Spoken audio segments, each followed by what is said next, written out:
اور اللہ نے آسمانوں اور زمین کو حکمت سے پیدا کیا ہے اور تاکہ ہر شخص اپنے اعمال کا بدلہ پائے اور لوگوں پر ظلم نہیں کیا جائے گا۔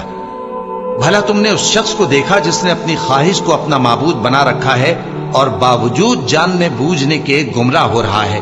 تو اللہ نے بھی اس کو گمراہ رہنے دیا اور اس کے کانوں اور دل پر مہر لگا دی اور اس کی آنکھوں پر پردہ ڈال دیا۔ اب اللہ کے سوا اس کو کون راہ پر لا سکتا ہے؟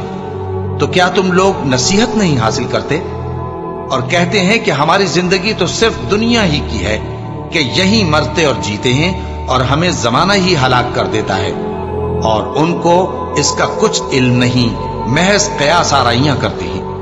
اور جب ان کے سامنے ہماری کھلی کھلی آیتیں پڑھی جاتی ہیں تو ان کی یہی حجت ہوتی ہے کہ اگر سچے ہو تو ہمارے باپ دادا کو زندہ کر لاؤ۔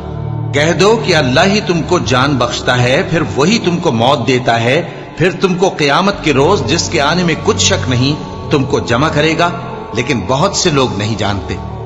اور آسمانوں اور زمین کی حکومت اللہ ہی کی ہے، اور جس روز قیامت برپا ہوگی اس روز اہل باطل خسارے میں پڑ جائیں گے۔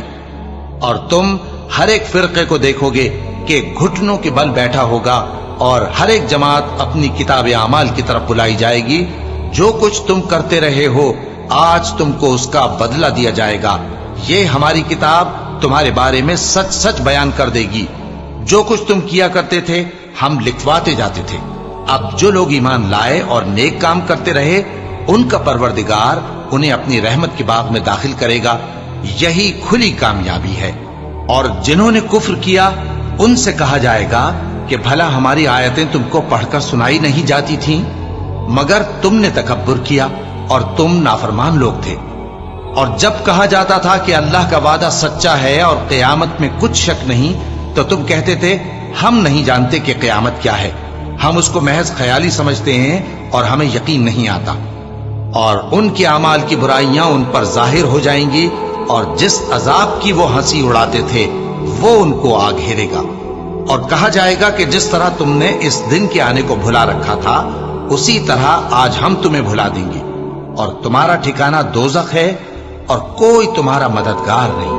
یہ اس لیے کہ تم نے اللہ کی آیتوں کو مذاق بنا رکھا تھا اور دنیا کی زندگی نے تم کو دھوکے میں ڈال رکھا تھا، سو آج یہ لوگ نہ دوزخ سے نکالے جائیں گے اور نہ ان کی توبہ قبول کی جائے گی۔ پس اللہ ہی کے لیے ہر طرح کی تعریف ہے جو آسمانوں کا مالک ہے اور زمین کا بھی مالک اور تمام جہانوں کا پروردگار ہے، اور آسمانوں اور زمین میں اسی کے لیے بڑائی ہے اور وہ